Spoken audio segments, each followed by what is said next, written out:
Bom dia a todos, bom dia a todas, bom dia para você que está nos assistindo pela Pop TV em Sobradinho e Porto Alegre e nos escutando pela Cultural FM em Santa Catarina, Rio Grande do Sul e região. Bom dia para você também que está aqui no chat nessa manhã gelada, conversando aqui com a gente. Então já deixa o seu bom dia, conta de onde você está assistindo a gente, porque Diego já está lá na redação para pegar o bom dia de vocês, ver de onde vocês são, de onde vocês estão. Então hoje, sexta-feira, sextamos, graças a Deus, agora ao vivo, né? Porque ontem eu tive alguns probleminhas e não consegui estar aqui com vocês, mas agora já estou recuperada, estou pelo menos uns 80% e já estou aqui na manhãzinha de sexta para falar de um monte de assunto que pode piorar o meu estômago. De quem que a gente vai falar? A gente vai falar de laranjão, não porque ele é ácido, mas porque ele é indigesto.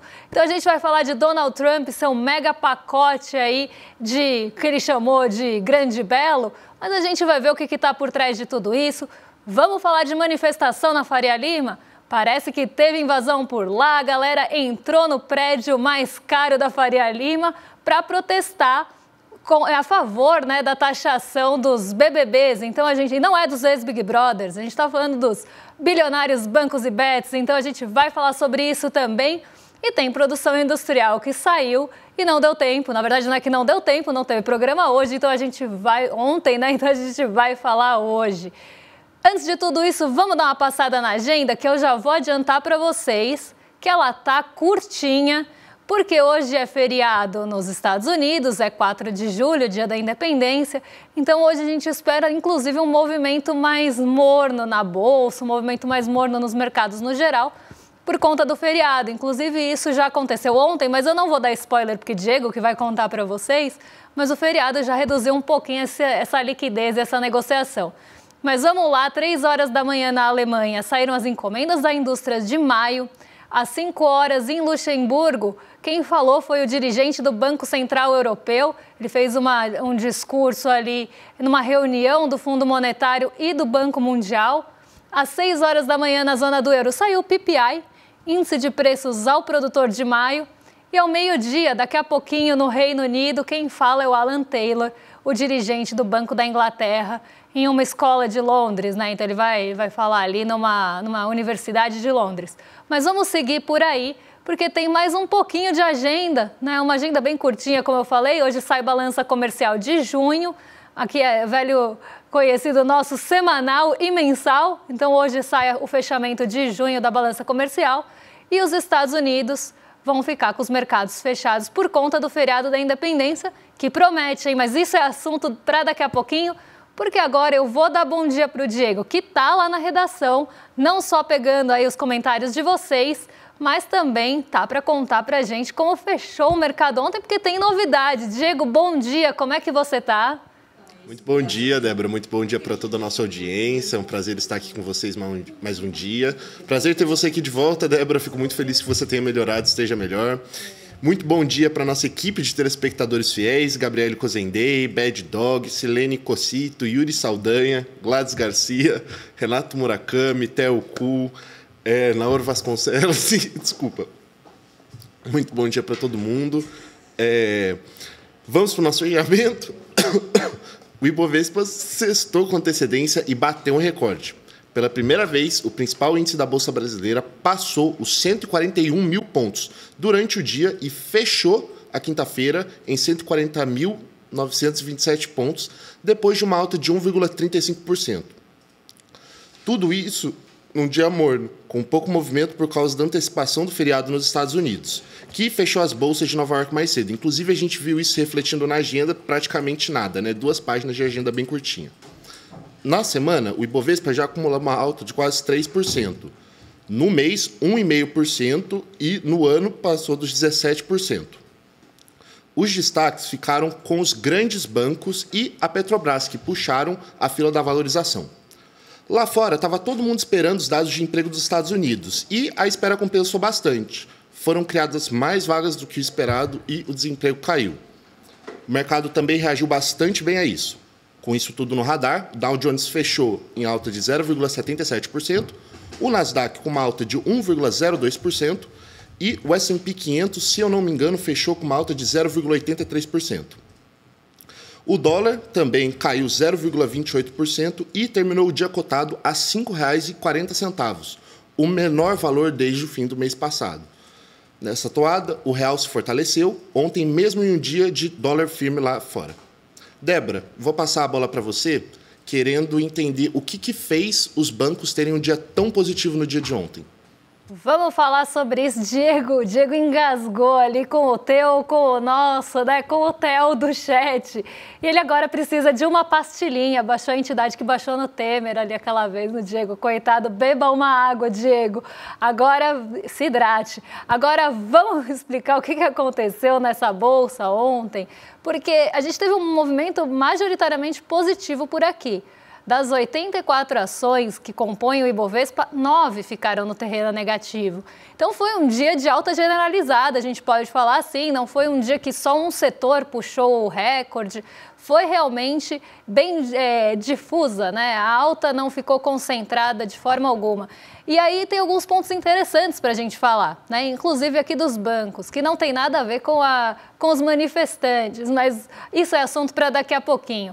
A Vale, por exemplo, ela não contribuiu com essa alta. Então foi um dia que a gente teve um recorde na Bolsa, a gente teve uma alta expressiva do Ibovespa, um mês que começa positivo, sem a participação da Vale no dia de ontem. A Vale caiu, inclusive ficou entre as 9 ações que caíram.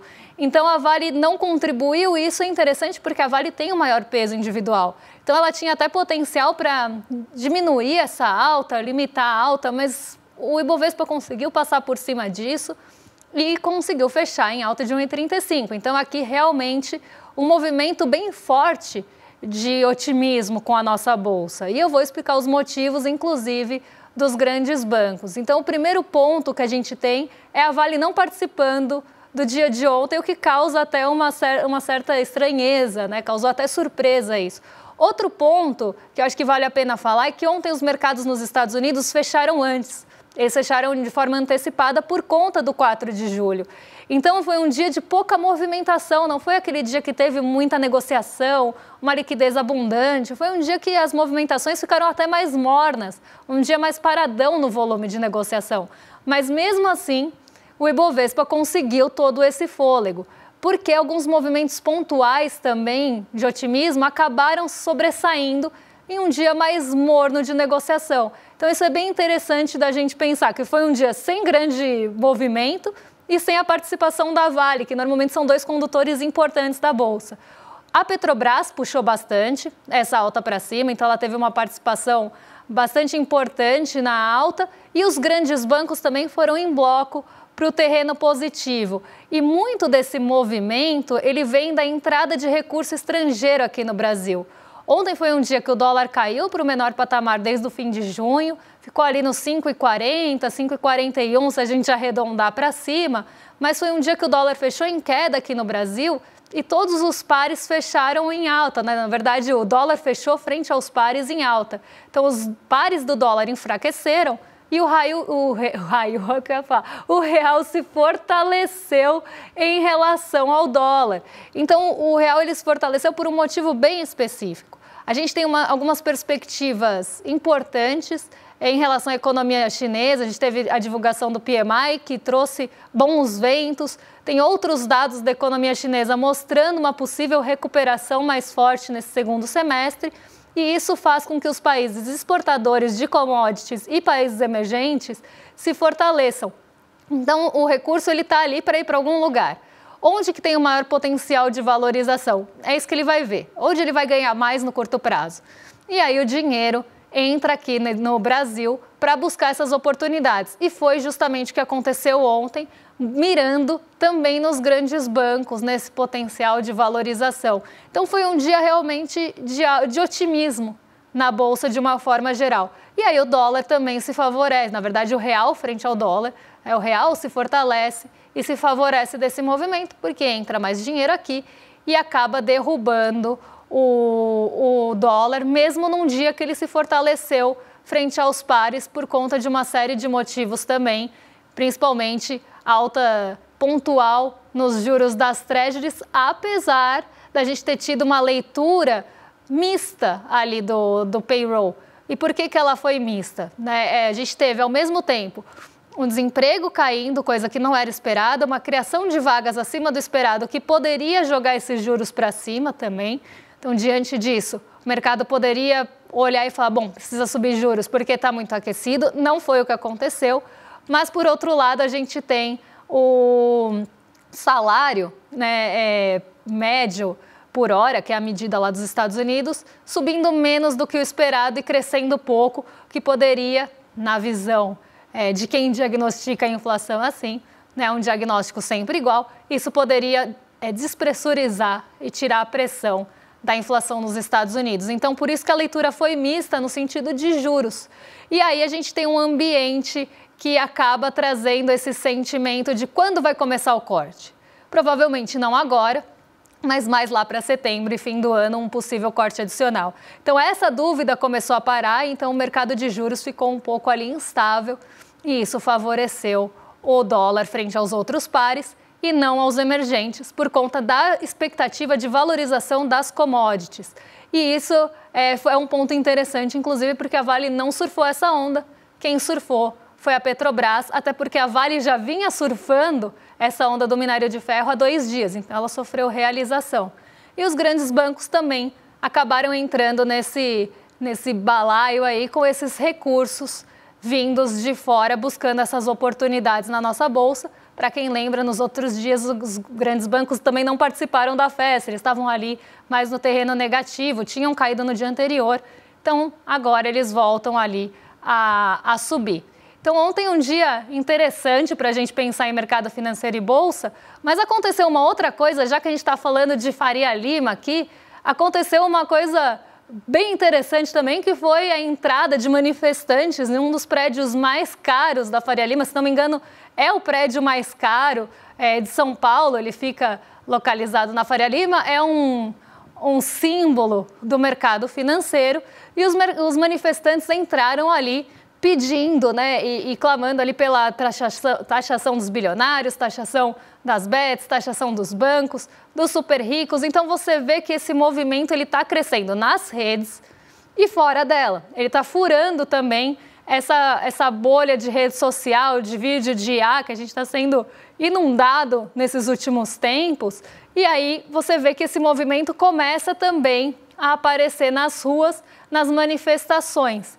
Então é um momento muito importante para a gente falar sobre isso, porque é um momento também que o Congresso tenta enfraquecer essas pautas depois de ter derrubado o IOF, que agora está tudo suspenso, Então, nem cobra, nem descobra, A derrubada também foi suspensa, o aumento foi suspenso, a derrubada foi suspensa, enquanto o STF está analisando a situação. Então, está tudo ali em compasso de espera, está tudo em stand-by por enquanto, mas você vê que esse movimento, como se posicionou o Congresso brasileiro, acabou enfraquecendo outras pautas, como, por exemplo, o 6x1, como a isenção do imposto de renda para R$5.000, ou até R$5.000, com compensação ali em rendas acima de R$50.000, incluindo dividendos. Então, essas discussões acabam ficando enfraquecidas, porque se você derruba uma discussão que tem a ver com o fiscal, as outras começam a perder força e podem ser adiadas. E aí, nesse momento, a gente vê o povo indo para a rua falar sobre isso, tem plebiscito rolando também para discutir essas questões, tanto da jornada de trabalho quanto da isenção do imposto de renda, e essa enxurrada de memes e vídeos até críticos a toda essa situação, mostrando que a gente precisa falar sobre isso, precisa debater, porque senão esse assunto vai esfriar e pode ficar cada vez mais para frente, e aí a gente sabe que a corda vai romper para o lado mais fraco e vão acabar acontecendo mais cortes na saúde, na educação, nos benefícios sociais, quando se poderia buscar outras fontes de arrecadação, porque fonte de arrecadação não falta. O que falta é vontade de ir atrás dessas fontes. A gente poderia listar uma série de outras formas, tanto de arrecadação quanto de corte, que não sobraria para a população brasileira. A gente pode discutir se as desonerações, se as isenções e renúncias fiscais para as grandes empresas ainda fazem sentido. Será que essas empresas ainda precisam de todas essas exonerações? Será que esses setores precisam de toda essa ajuda ainda? Ou eles já estão caminhando com as próprias pernas? Esse é um ponto para se discutir. Brigaram muito pelo não fim do PERSE, por exemplo, quando o PERSE já também não fazia mais sentido. Será que as empresas que receberam pelo PERSE teriam que ter recebido também tudo o que receberam? E por que se estendeu por tanto tempo depois que a pandemia já tinha terminado, se era um programa para reerguer os setores de eventos? Então você vê, né, que os benefícios, quando eles são dados a essas pessoas, perfeito, às vezes tem até um motivo específico ali, um setor-chave de desenvolvimento, algo que você queira priorizar, mas o problema é ninguém depois quer abrir mão dessa renúncia. E aí fica aquela coisa de você manter, porque ninguém quer brigar com aquele setor e, ao mesmo tempo, você está privilegiando, né, sempre as mesmas pessoas e com altos volumes de recurso. A desoneração de folha está aí também para contar a história. Foi colocada a desoneração de folha, por anos esperava-se que aumentasse o número de empregados e aí no final teve um estudo do IPEA que mostrou que quem recebeu desoneração de folha criou menos empregos do que quem não recebeu. Então, esse tipo de eficiência também da desoneração tem que ser discutida, tem que avaliar o impacto e ver, faz sentido manter isso ainda? Então, como eu falei, fontes de arrecadação, da onde cortar, não tem. O problema é, ninguém quer mexer com isso, ninguém quer botar a mão no vespeiro, e o Congresso, muito convenientemente, vai defender os privilégios ali de quem eles estão ali para defender os privilégios e acaba que sobra para a população, já que se você vai defender privilégio de bancada de alguma coisa, provavelmente eles estão recebendo essas desonerações e você não vai votar contra. Isso além de votar pelos benefícios próprios, nem estou entrando aqui. Mas a gente tem um videozinho sobre a manifestação e a gente vai passar agora para vocês.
Eu até vi um comentário aqui no chat, eu queria ver de quem que era o nome, mas acabei perdendo aqui nas mensagens de vocês, que falava, não esfriou a discussão, agora que esquentou, porque o povo está acordado, mas precisou tentar esfriar, né? A expectativa de derrubar o IOF não era só derrubar o IOF, né? Ninguém estava ali preocupado com os impactos econômicos do IOF no bolso das pessoas. O que queriam era enfraquecer justamente essa fonte de arrecadação para forçar e pressionar outras fontes ou de arrecadação ou de corte. E quando a gente pensa em corte, é corte de saúde, de educação, de benefício, é pensar em desvinculação de salário mínimo no orçamento. Então, era isso que o Congresso queria quando derruba o IOF e enfraquece a discussão ali e, na verdade, a articulação com o governo.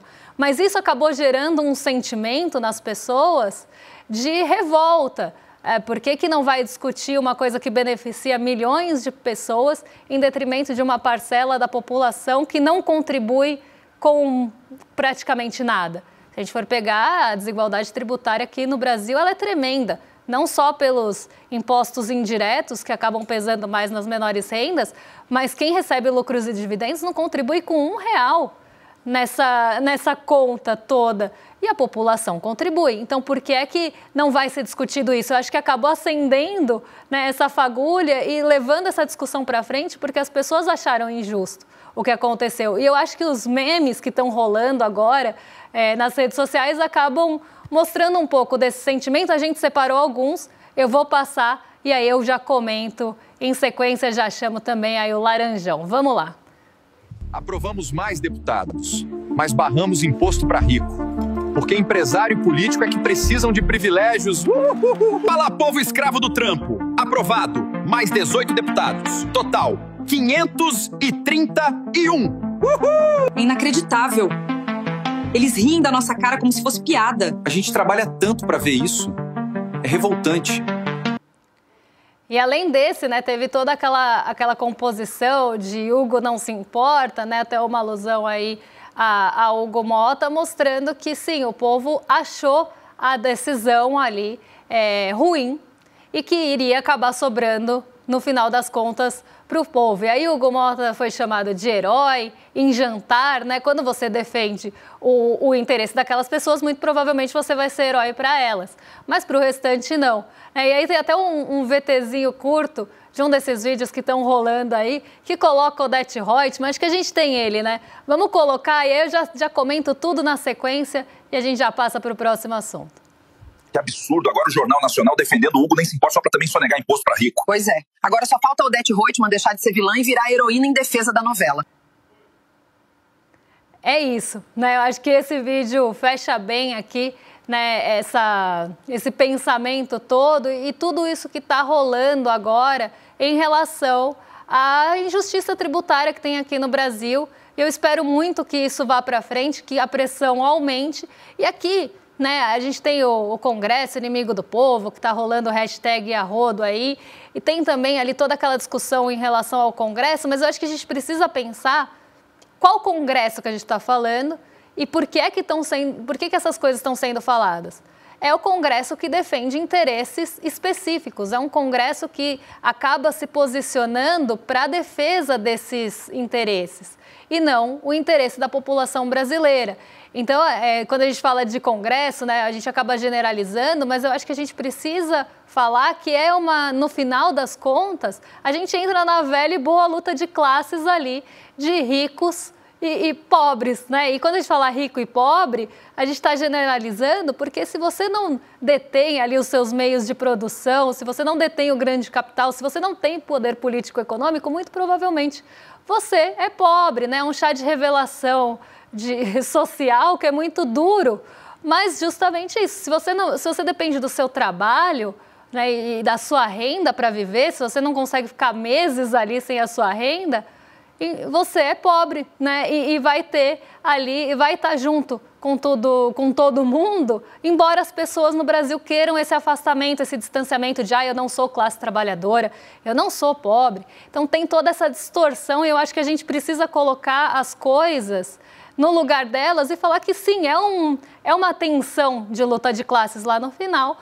porque o privilégio vai sempre só para um lado. Agora, puxando um gancho, né, porque não é só no Brasil que isso acontece, eu vou falar rapidinho de Donald Trump, porque hoje é feriado lá, mas nem por isso estamos sem notícias de Laranjão. Então, Diego, conta pra gente o que Laranjão aprovou, o que foi aprovado lá com a sanção de Donald Trump. Pois é, Débora, parece que essa lógica do ajuste fiscal no lombo da classe trabalhadora não se restringe só aqui ao Brasil. O Donald Trump venceu mais um embate no Congresso dos Estados Unidos. O presidente conseguiu aprovar por uma margem bem apertada seu mega projeto de orçamento. Um pacote polêmico que reforça sua agenda para, inclusive, um possível segundo mandato. Na prática, esse pacote da maldade, como o portal do ICL gentilmente apelidou, beneficia os mais ricos e prejudica os mais pobres. A proposta turbina gastos com políticas anti-imigração e corta verbas da saúde e da assistência social. O texto provocou um racha dentro do próprio Partido Republicano, mas acabou passando com 218 votos a favor e 214 contra. O apoio veio depois de uma articulação intensa do presidente da Câmara, que virou os votos durante a madrugada. O projeto foi nomeado em inglês One Big Beautiful Bill. Em tradução livre, ficaria um único lindo projeto de lei. A Casa Branca já avisou, deu seu recado. Trump vai sancionar a lei no dia 4 de julho, em pleno feriado da Independência. Débora? Que belo projeto de lei, hein, Trump, que acaba reduzindo impostos aí, não reduzindo, mas trazendo um aumento médio em dólares aí de $6 mil para quem está na extremidade mais alta da coisa e aumentando, custando 20% aí para os contribuintes mais pobres do país e colocando em risco uma série de medidas. Até a gente fez um painel, vou falar muito rapidamente dele, de quem ganha e de quem perde com isso, e a gente vai ver que a história parece que é sempre a mesma, né? Ela sempre se repete. Então, quem ganha? Investidores empresariais, ricos e certos setores como private equity, tá? Essa síntese aqui é da Bloomberg, tá sem fonte, mas vamos colocar aqui a fonte. Então, investidores empresariais, ricos e certos setores como private equity, produtores de combustíveis fósseis e contratantes de defesa estão entre os maiores vencedores do projeto de lei tributária do presidente Trump. Então, quem que vai aí ter os seus benefícios? Os produtores de combustíveis fósseis, e aí a gente vê que começa o modo campanha também já e alguns agrados a alguns setores que são muito presentes não só no discurso de Donald Trump, mas também, né, de forma geral nas suas políticas e na sua campanha anterior, né? Combustíveis fósseis estão aí para mostrar isso. E aqui a gente vê, né, que vai aumentar também recurso para militar, né, para a parte militar, gastos militares dos Estados Unidos e da imigração, do ICE, por exemplo. Então, a gente vê que é um aumento ali de gastos para privilegiar também alguns setores da economia e alguns setores mais ricos e apoiadores também de Donald Trump, em detrimento de cortes onde, né, no social, né, pode colocar em risco o sistema de saúde, pode colocar em risco o sistema de saúde dos Estados Unidos, que é o Medicare, não é nosso SUS aqui, todo mundo sabe. Mas também ali o projeto que coloca a comida no prato das pessoas mais vulneráveis nos Estados Unidos também vai sofrer cortes e pode tirar um monte de gente do recebimento. Então a gente vê que a história se repete. Aí quem perdeu, né? O que eu estava falando. Americanos de baixa renda, universidade de elites, imigrantes estão entre os mais afetados pelos pacotes. E a gente vê que são 3 pontos aí que normalmente têm atritos com Donald Trump, né? Universidade de elite, americanos de baixa renda, ele está pouco ligando, e imigrantes que são colocados como inimigos para Donald Trump. Então, a gente vê que esses são os alvos dessa política. Além disso, a gente tem... Vamos lá. Além disso, a gente tem, porque é muita coisa, né? O Medicaid, né? Os cupons de alimentação, que eu falei que eu coloco ali o prato na mesa de muitos americanos também, impostos sobre dotações universitárias e restrições em créditos fiscais para prêmios de cobertura de saúde. Outros perdedores incluem indústria de energia renovável, que Donald Trump também está pouco ligando, empresas de tecnologia, aí vocês podem perguntar, mas eles não financiaram? E foi uma pergunta que Diego fez para mim lá na redação. Eles não financiaram, não estavam ali participando do Trump? Como é que eles perderam nessa? Foi uma lei, né, um outro projeto de lei envolvendo a IA, que acaba deixando as empresas de tecnologia fora de alguns financiamentos. Então, eles acabaram perdendo por aí. Fabricantes de veículos elétricos e jogadores que enfrentam créditos fiscais revogados, deduções, impostos sobre remessas e ganhos. Aqui é mais geral. Mas aí a gente vê também alguns pontos de atrito, né? Elétricos, vamos favorecer o combustível fóssil. Então a gente vê que é mais uma medida alinhada ao discurso de Trump e que deve sim cortar social, deve colocar ali, aumentar a desigualdade nos Estados Unidos. Para quem não sabe, existe desigualdade nos Estados Unidos, ela não é pequena, e favorecer aí os setores de apoio ao presidente. Agora, eu vou dar um último recado para vocês, que é para vocês visitarem a nossa lojinha, o souicl.com.br. Está cheio de novidade legal, tem camiseta, tem livro, tem caneca, tem um monte de itens aí que também ajudam aqui o nosso jornalismo, e vocês ficam com a cara aqui do ICL, com as nossas lindas camisetas, né? Para quem já viu os comerciais, sabe que a gente veste mesmo a camisa por aqui. E vocês podem vestir a nossa camisa também. Agora entrego para o Rolê ICL, nossos vizinhos de cima já estão prontos para receber vocês. Nada melhor do que dar rolê na sexta-feira. Então vocês estão em mais que excelente companhia. Eu me despeço. Segunda-feira eu tô de volta. Um beijão e até lá. Olha só, eu aqui no reino dos livros.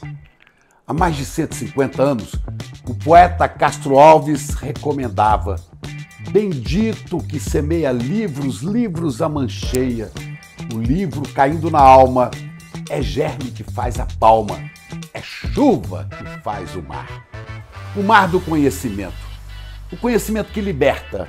ICL, Instituto Conhecimento Liberta. E agora a gente tem uma lojinha de livros para você. Livros à mancheia, livros de alta qualidade que te ajudam a pensar. Venha buscar os nossos livros agora, abrindo a nossa lojinha de livros, souicl.com.br. Vamos pegar os livros à mancheia. Olá, olá, olê, olê, olê, olá. Eu sou o Lindener Pareto, historiador, e tenho um convite especial para vocês para acompanharem o Provocação Histórica aqui nos canais do Instituto Conhecimento Liberta. Toda quarta-feira, às 7h, logo após o ICL Notícias segunda edição, convidados e convidadas que ajudam a gente a pensar o passado, a criticar o presente e a projetar alternativas de futuro para um Brasil diferente, para um mundo diferente. E se no cotidiano dificílimo do trabalho você perdeu o episódio inédito, não se preocupe, você pode assistir também toda quinta-feira a reprise, logo após o Rolê ICL, ao 12h30. Venha para o Provocação Histórica.